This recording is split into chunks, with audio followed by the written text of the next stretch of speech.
আজি 22/5/2024 বৰ্ষৰ প্ৰাতঃ মুৰলী ওম শান্তি বাপ-দাদা মধুবন। আজি বাবাই কৈছে, মৰমৰ সন্তানসকল, তোমালোক কৰ্মাতীত হৈ যাব লাগে। সেয়েহে ভিতৰত কোনো ক্ৰুটি থকা উচিত নহয়। নিজক পৰীক্ষা কৰি ক্ৰুটিসমূহ দূৰ কৰি গৈ থাকা। প্ৰশ্ন: কোনটো অৱস্থা গঢ়ি তুলিবলৈ পৰিশ্ৰম কৰিবলগীয়া হয়? তাৰ বাবে কোনটো পুৰুষাৰ্থ কৰিব লাগে? উত্তৰ: এই দুচকুৰে দেখিবলৈ পোৱা কোনো বস্তু যাতে সন্মুখত নাহে, দেখিও নাচাবা।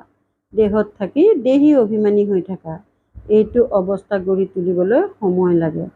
বুদ্ধিত যাতে পিতা আৰু ঘৰৰ বাহিৰে কোনো বস্তুৰেই স্মৃতি নাথাকে, তাৰ বাবে অন্তৰ্মুখী হৈ নিজক পৰীক্ষা কৰিব লাগে। নিজৰ খতিয়ান ৰাখিব লাগে। ওম শান্তি। মৰমৰ আত্মিক সন্তানসকলে এইটোতো জানে যে আমি আমাৰ দৈবী ৰাজধানী স্থাপনা কৰি আছো, য'ত ৰজাও আছে, প্ৰজাও আছে। পুৰুষাৰ্থটো সকলোৱে কৰে। যিয়ে বেছি পুৰুষাৰ্থ কৰে তেওঁ বেছি পুৰস্কাৰ লয়। এইটোতো এটা সাধাৰণ নিয়ম। এয়া কোনো নতুন কথা নহয়। এইখনক দৈবী বাগিচা বুলি কোৱা বা ৰাজধানী বুলি কোৱা। এতিয়া এইখন হৈছে কলিযুগী বাগিচা বা কাঁইটৰ জংঘল। তাতো কিছুমান বহুত ফল দিয়া গছ থাকে, কিছুমান কম ফল দিয়া থাকে, কিছুমান কম ৰসযুক্ত আম থাকে আৰু কিছুমান অন্য ধৰণৰ। ফুল আৰু ফলৰ এনেকুৱা ভিন্ন ভিন্ন প্ৰকাৰৰ বৃক্ষ থাকে। তেনেকৈয়ে তোমালোক সন্তানসকলৰ মাজতো পুৰুষাৰ্থৰ ক্ৰম অনুসাৰেই আছে। কোনোৱে বহুত ভাল ফল দিয়ে, কোনোৱে কম ফল দিয়ে। ভিন্ন ভিন্ন বৃক্ষ থাকে। এইখন হৈছে ফল দিয়া বাগিচা। এই দৈবী বৃক্ষৰ স্থাপনা হৈ আছে অথবা ফুলৰ বাগিচা স্থাপনা হৈ আছে, কল্প পূৰ্বৰ দৰে। লাহে লাহে পুৰুষাৰ্থৰ ক্ৰম অনুসাৰে মিঠা সুবাসিতও হৈ গৈ আছে। সকলো ভিন্ন প্ৰকাৰৰ হয় নহয়। পিতাৰ ওচৰলৈও আহে, পিতাৰ মুখখনি চাবলৈ। এইটোতো নিশ্চয় বুজি পোৱা যে বাবাই আমাক স্বৰ্গৰ মালিক কৰি তোলে। এইটো নিশ্চয়তা সন্তানসকলৰ আছে। বেহদৰ পিতাই আমাক বেহদৰ মালিক কৰি আছে। মালিক হলে বহুত আনন্দিতও হয়। হদৰ অৰ্থাৎ সীমিত মালিক হলে দুখ হয়। এই খেলখনেই হৈছে সুখ আৰু দুখৰ তেনেকৈয়ে ৰচি থোৱা আছে। আৰু এয়া ভাৰতবাসীৰ কাৰণেই। সন্তানসকলক বাবাই কয়, প্ৰথমে নিজৰ ঘৰখনটো চম্ভালা। মালিকৰ ঘৰৰ প্ৰতি দৃষ্টি থাকে নহয়। সেয়েহে পিতাইও এটি এটি সন্তানক লক্ষ্য কৰে, এওঁৰ কি কি গুণ আছে আৰু কি কি অৱগুণ আছে। সন্তানসকলে নিজেও জানে। বাবাই যদি কয় যে, সন্তানসকল, তোমালোকে নিজৰ নিজৰ ক্ৰুটিবোৰ নিজে লিখি আনিবা, তেন্তে তৎক্ষণাৎ লিখিব পাৰে। মই নিজৰ মাজত কি কি ক্ৰুটি আছে বুলি ভাবোঁ। কিবা নহয় কিবা ক্ৰুটি নিশ্চয় আছে। সম্পূৰ্ণতো কোনো হোৱা নাই। হ'বতো নিশ্চয় লাগে। কল্পই কল্পই হৈ আহিছা। ইয়াত কোনো সংশয় নাই। কিন্তু এই সময়ত ক্ৰুটি নিশ্চয় আছে। সেইটোতো কৈ দিলে বাবাই তাৰ ওপৰতেই বুজাব। এই সময়ততো বহুত ক্ৰুটি আছে। মুখ্য সকলো ক্ৰুটি দেহ অভিমানৰ কাৰণেই আহে। সেইবোৰে আকৌ বহুত হাইৰাণ কৰায়। নিজৰ অৱস্থা উন্নতি হ'ব নিদিয়ে। সেয়েহে এতিয়া পূৰ্ণ ৰীতিৰে পুৰুষাৰ্থ কৰিব লাগে। এই শৰীৰো এতিয়া এৰি যাব লাগে। দৈবী গুণো ইয়াতেই ধাৰণ কৰি যাব লাগে।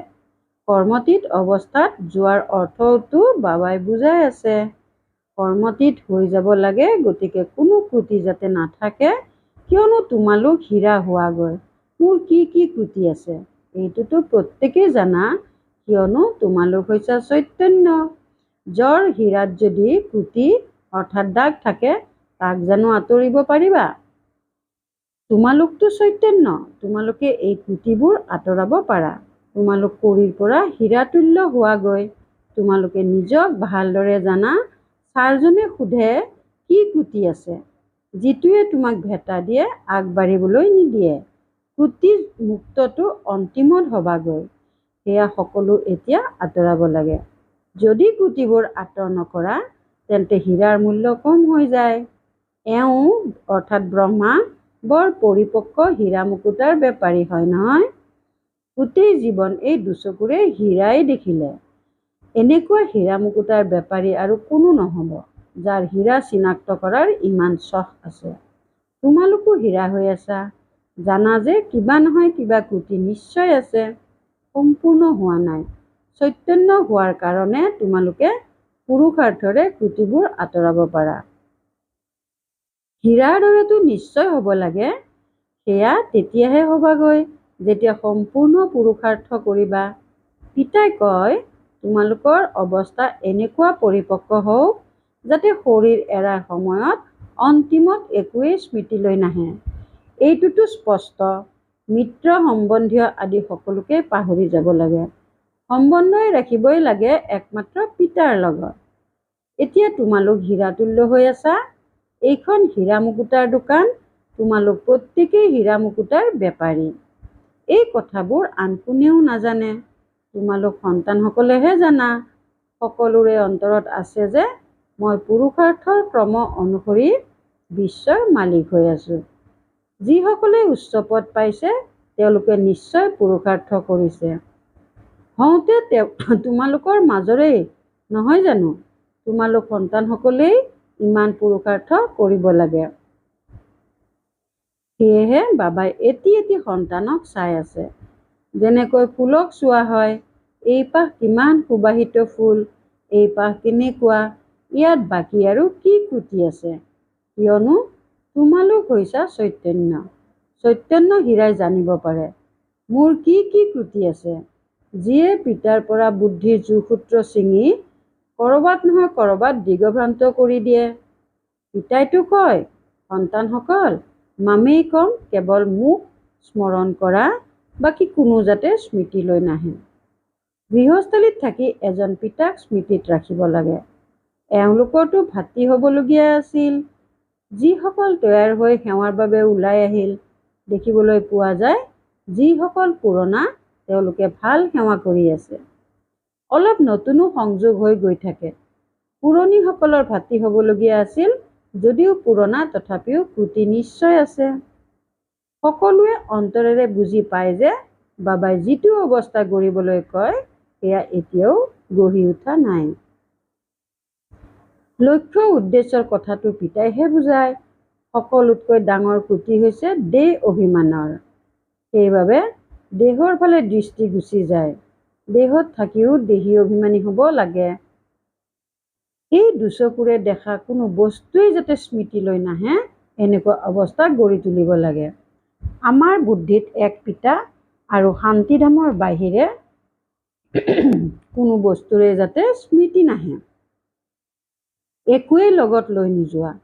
প্ৰথমে আমি নতুন সম্বন্ধত আহিলো, এতিয়া হৈছে পুৰণা সম্বন্ধ। পুৰণা সম্বন্ধ যাতে অলপো স্মৃতিলৈ নাহে। গায়নো আছে, অন্তিম কালত যিয়ে, এয়া এতিয়াৰ কথা। গীতটো কলিযুগী মনুষ্যই ৰচিছে, কিন্তু তেওঁলোকে জানো বুজি পায়? মূল কথা বাবাই বুজায় যে এক পিতাৰ বাহিৰে যাতে আন কোনো স্মৃতিলৈ নাহে।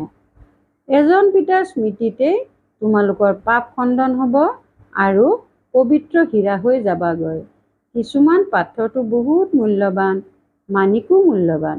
পিতাই নিজতকৈও সন্তানসকলৰ মূল্য উচ্চ কৰি থাকে। নিজক পৰীক্ষা কৰিব লাগে। পিতাই কয়, অন্তৰ্মুখী হৈ নিজক চোৱা, মোৰ কি ক্ৰুটি আছে, দেহ অভিমান কিমানলৈকে আছে। বাবাই পুৰুষাৰ্থৰ কাৰণে ভিন্ন ভিন্ন উপায় বুজাই থাকে। যিমান সম্ভৱ এজনৰেই যাতে স্মৃতি থাকে। লাগিলে যিমান মৰমৰ নহওঁ কিয়, দেখনীয়াৰ সন্তান বহুত মৰমৰ হওক, তথাপিও যাতে কাৰো স্মৃতি নাহে। ইয়াৰ একো বস্তুৱেই যাতে স্মৃতিলৈ নাহে। কোনো সন্তানৰ বহুত মোহ থাকে। পিতাই কয়, সেই সকলোৰে পৰা মমত্ব আঁতৰাই এজনকেই স্মৃতিত ৰাখা। একমাত্ৰ মৰমৰ পিতাৰ লগতে যোগসূত্ৰ ৰাখিব লাগে। তেওঁৰ পৰা সকলো পোৱা যায়। যোগৰ দ্বাৰাই তোমালোক মৰমৰ হোৱাগৈ, মৰমৰ আত্মা হৈ যোৱা। পিতা মৰমীয়াল পবিত্ৰ হয় নহয়, আত্মাক মৰমৰ পবিত্ৰ কৰি তুলিবলৈ পিতাই কয়, সন্তানসকল যিমানেই মোক স্মৰণ কৰিবা তোমালোক সিমানেই অতি মৰমৰ হবাগৈ। তোমালোক ইমানেই মৰমৰ হৈ যোৱা যে আজিও তোমালোক দেৱী দেৱতাসকলৰ পূজা হৈ আছে। বহুত মৰমৰ হৈ যোৱা নহয়। আধা কল্প তোমালোকে ৰাজ্য কৰা, আকৌ আধা কল্প তোমালোকৰেই পূজা কৰা হয়। তোমালোক নিজেই পূজাৰী হৈ নিজৰ চিত্ৰকেই পূজা কৰা। তোমালোক হৈছা আটাইতকৈ মৰমৰ হওঁতা। কিন্তু যেতিয়া মৰমৰ পিতাক ভালকৈ স্মৰণ কৰিবা, তেতিয়াহে মৰমৰ হবাগৈ। একমাত্ৰ পিতাৰ বাহিৰে যাতে আন কোনো স্মৃতিলৈ নাহে।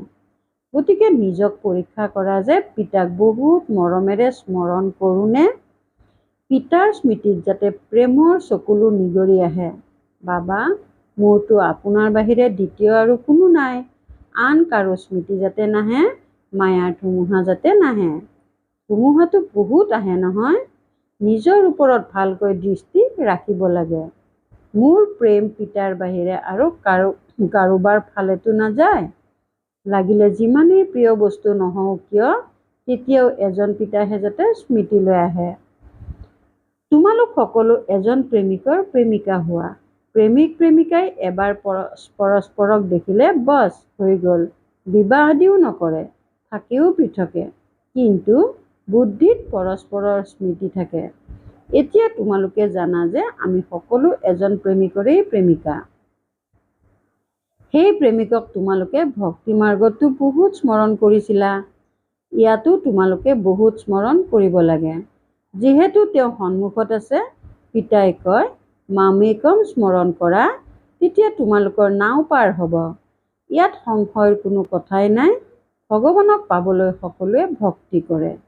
ইয়াত কোনো সন্তানেতো দেহে কেহে সেৱা কৰে। সেৱাৰ কাৰণে যেন একেবাৰে উত্ৰাৱল হৈ থাকে, বহুত পৰিশ্ৰম কৰে। এইটো তোমালোকে জানা যে ডাঙৰ ব্যক্তিয়ে ইমান বুজাব নোৱাৰিব। কিন্তু তোমালোকৰ পৰিশ্ৰম ব্যৰ্থত নাযায়। কোনোবাই বুজি লায়ক হৈ গৈ তাৰ পাছত বাবাৰ সন্মুখত আহে। তোমালোকে বুজি পোৱা তেওঁ যোগ্য হয় নে নহয়। তেওঁলোকে দৃষ্টিটো তোমালোক সন্তানসকলৰ পৰাই পায়। অলংকৃত কৰোঁতা হৈছা তোমালোক সন্তানসকল। যিয়েই ইয়ালৈ আহিছে, সেই সকলোকে তোমালোক সন্তানসকলে অলংকৃত কৰাইছা। বাবাই তোমালোকক কৰাইছে, তোমালোকে আকৌ অন্যক অলংকৃত কৰি লৈ আনা। পিতাই ধন্যবাদ জনায়। নিজে যেনেকৈ অলংকৃত হৈছা, তেনেকৈ আনকো কৰোৱা। আনকি নিজতকৈও আনক ভালকৈ কৰাব পাৰা। সকলোৰে ভাগ্য নিজা নিজা নহয় জানো। বুজোতা কোনো বুজাওতাজনতকৈও বেছি তীক্ষ্ণ হৈ যায়। বুজি পাই এওঁতকৈ মই ভালকৈ বুজাব পাৰোঁ। বুজোৱাৰ নিচা লাগিলে তেওঁ ওলাই আহে। বাপ দাদা দুয়োৰে অন্তৰত অধিষ্ঠিত হৈ যায়। বহুত নতুন আছে, যিসকল পুৰণিসকলতকৈও তীক্ষ্ণ। কাঁইটৰ পৰা ভাল ফুল হৈ গৈছে। সেয়েহে বাবাই বহি এজন এজনক চাই তেওঁৰ কি ক্ৰুটি আছে। এই ক্ৰুটি এওঁৰ পৰা দূৰ হৈ গ'লে বহুত ভাল সেৱা কৰিব পাৰিব। বাগিচাৰ মালিক নহয় জানো, অন্তৰে বিচাৰে যে উঠি গৈ শেষৰ ফাললৈ গৈ চাওঁ, কিয়নো শেষৰ ফালেও আহি বহে। ভাল মহাৰথীসকলতো সন্মুখত বহিব লাগে। এই ক্ষেত্ৰত কোনোবা অসন্তুষ্ট হোৱাৰ কথাটো নাই। যদি অসন্তুষ্ট হয়, ক্ষুণ্ণ হয়, তেন্তে নিজৰ ভাগ্যৰ প্ৰতিয়ে ক্ষুণ্ণ হ'ব। সন্মুখত ফুলবোৰ দেখি অত্যন্ত আনন্দিতও হওঁ। এওঁ বহুত ভাল। এওঁৰ কিছু ক্ৰুটি আছে। এওঁ বহুত ভাল স্বচ্ছ। এওঁৰ ভিতৰত কিছু মামৰ জমা হৈছে। গতিকে সেই গোটেই মলিনতা আঁতৰাব লাগে। পিতাৰ দৰে মৰম কোনেও নকৰে। স্ত্ৰীৰ পতিৰ প্ৰতি প্ৰেম থাকে নহয়, পতিৰ ইমান নাথাকে। তেওঁতো 2জনী 3জনী স্ত্ৰী কৰি লয়। পতিৰ মৃত্যু হ'লে স্ত্ৰীয়ে দুখতে কান্দি চিঞৰ বাখৰ কৰি থাকে। পুৰুষৰ কাৰণেতো এযোৰ জোতা হ'ল আৰু আনি ল'ব। শৰীৰক জোতা বুলি কোৱা হয়। শিৱ বাবাৰতো দীঘল জোতা আছে নহয়। এতিয়া তোমালোক সন্তানসকলে বুজি পোৱা, আমি বাবাক স্মৰণ কৰিম, সৰ্বশ্ৰেষ্ঠ হ'মগৈ। কোনো ধুনপেচ কৰোঁতা হ'লেতো 4-5 যোৰ জোতা ৰাখে। আত্মাৰ এপাতেই জোতা, শৰীৰ জোতাও এযোৰেই হ'ব লাগে। কিন্তু এয়া এক প্ৰকাৰ ধুনপেচ হৈ গৈছে। এতিয়া তোমালোকে বুজি পোৱা যে পিতাৰ পৰা আমি কি উত্তৰাধিকাৰ পাওঁ। আমি সেই স্বৰ্গৰ মালিক হৈ আছোঁ। স্বৰ্গক কোৱাই হয় বিশ্বৰ আশ্চৰ্য। নিশ্চয় স্বৰ্গৰ ঈশ্বৰ পিতায়েই স্বৰ্গ স্থাপনা কৰিব। এতিয়া তোমালোকে বাস্তৱত শ্ৰীমতত নিজৰ কাৰণে স্বৰ্গ স্থাপনা কৰি আছা। ইয়াত কিমান ডাঙৰ ডাঙৰ অট্টালিকা সাজে। এই সকলোবোৰ নাশ হৈ যাব। তোমালোকে তাত কি কৰিবা? অন্তৰত উদয় হ'ব লাগে, ইয়াত আমাৰ একোৱেই নাই। যদিও বাহিৰত ঘৰ গৃহস্থালীত থাকে, এইটো বুজি পাই সকলো বাবাৰ, আমাৰতো একোৱেই নাই, আমি নিমিত্ত মাত্ৰ। নিমিত্তৰ লগত একো নাৰাখে, বাবাই মালিক। এয়া সকলো বাবাৰ। ঘৰত থাকিও এনেকৈ বুজিবা। চহকীসকলৰ বুদ্ধিততো এনেকুৱা কথা উদয় হ'ব নোৱাৰে। বাবাই কয়, নিমিত্ত হৈ থাকা। যিয়েই কৰা বাবাক ইংগিত দি থাকিবা। লিখে, বাবা ঘৰ সাজোনে? বাবাই ক'ব, নিশ্চয় সাজা, নিমিত্ত হৈ থাকা। পিতাটো বহি আছে নহয়। পিতা যেতিয়া যাব, সকলো একেলগে নিজৰ ঘৰলৈ যাব। তাৰ পাছত তোমালোক নিজৰ ৰাজধানীলৈ গুচি যাবা। মই কল্পই কল্পই পাৱন কৰি তুলিবলৈ আহিবলৈ লাগে।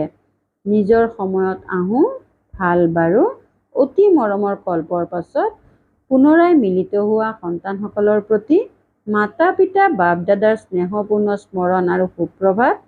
আত্মিক পিতা আত্মিক সন্তানসকলক নমস্কাৰ। ধাৰণাৰ বাবে মুখ্য সাৰ 1 নম্বৰ। সকলোৰে পৰা মমত্ব আঁতৰাই একমাত্ৰ মৰমৰ পিতাক স্মৰণ কৰিব লাগে। অন্তৰ্মুখী হৈ নিজৰ ত্ৰুটিসমূহ পৰীক্ষা কৰি দূৰ কৰিব লাগে। মূল্যৱান হীৰা হ'ব লাগে। 2 নম্বৰ। যেনেকৈ পিতাই আমাক সন্তানসকলক অলংকৃত কৰিছে, তেনেকৈ সকলোকে অলংকৃত কৰিব লাগে। কাইটক ফুল কৰি তোলাৰ সেৱাত লাগি যাব লাগে। নিমিত্ত হৈ থাকিব লাগে। বৰদান।